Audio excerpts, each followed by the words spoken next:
If you followed my content for a while, over the past 10 years now that I've been posting on YouTube, you probably know I live a fairly distinct life. Like, there's just a handful of things that are relatively uncommon. Like, I wear the same outfit every day, or I sleep on the floor, or I don't smoke or drink, never have, never will. I don't know. I go to daily Catholic Mass, and I post about that faith very publicly on YouTube. But there's just a handful of things about the way that I live that are fairly contrarian to popular culture.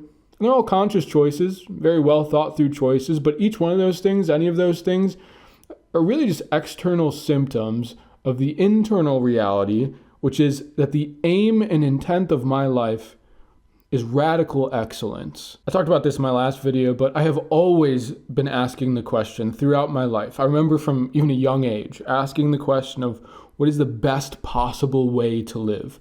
And to seek out that answer, to find it and to live it, even if it means living differently, even radically differently than what the world commonly suggests or accepts as normal. And I'm definitely not making this video to say that the way that I live is the proper and right way to live. I mean, last few videos I've posted saying that I feel like I'm definitely still figuring out what the answer to that question is. But the differentiating factor remains that I'm at least asking the question and striving to live the answer, which that in itself feels uncommon. And because of that, I have felt, at least, that there is a real social poverty to pursuing radical excellence.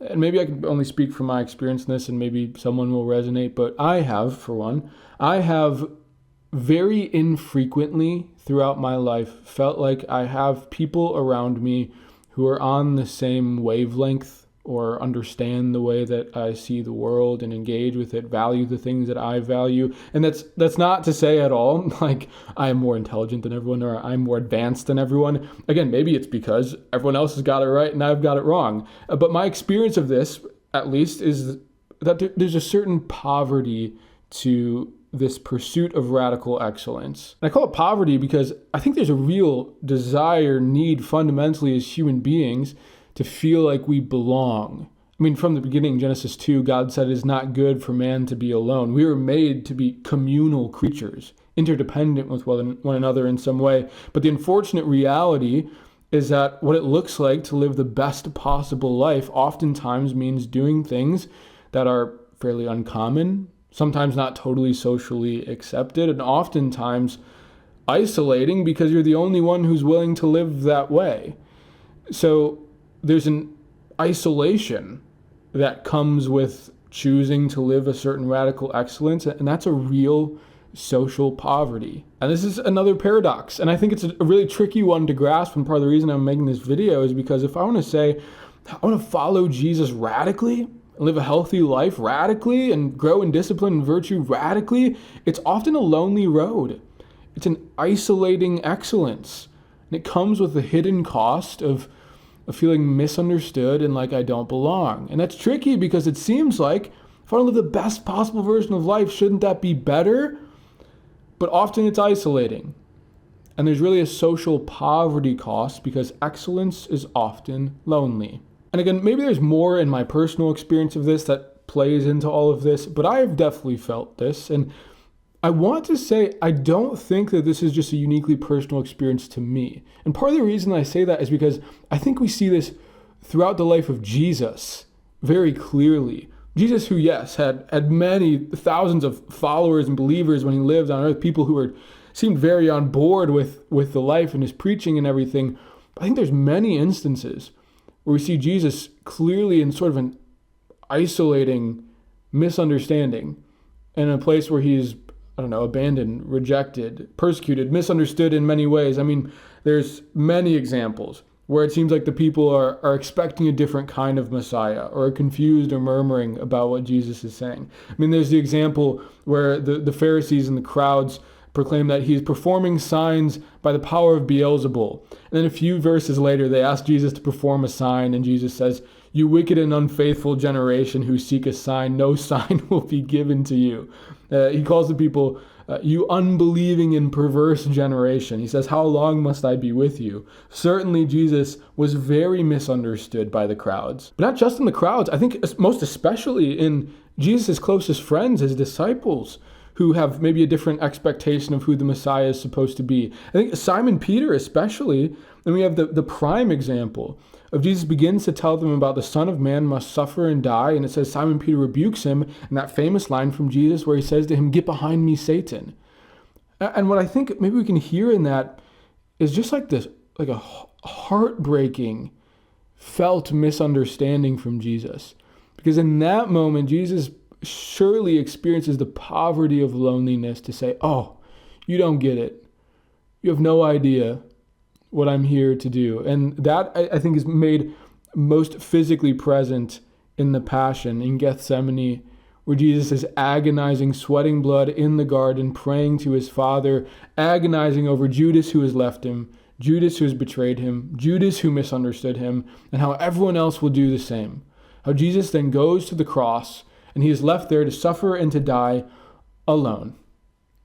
Persecuted, betrayed by everyone, left by all of his friends. Jesus is utterly alone in his moments of radical excellence. And I don't know, maybe there's some consolation in that, knowing that Jesus experienced this poverty. Jesus, who was radical, gave himself completely and perfectly, lived excellence in every way, only at the end to be left alone and left by all of his friends who didn't understand what was happening or why he was doing what he was doing. That's his poverty to the max. In a way, Jesus, the cross, is the ultimate paradox, the ultimate example of a paradox in many ways, but of this especially. Jesus, who couldn't have given himself any more completely, couldn't have lived and loved with any more radical excellence, only to be left naked and alone, crucified, with all of his friends left beside his mother and John, left the poor man in the end. And I guess this is really the beatitude, "Blessed are the poor," personified best. Like, how can one be blessed, happy, when so alone and misunderstood? Like, I admit, there are often times where I just sit and pray like, "Lord, I am trying to do it all the right way, to live a radical life, but I ache because I feel like I don't belong.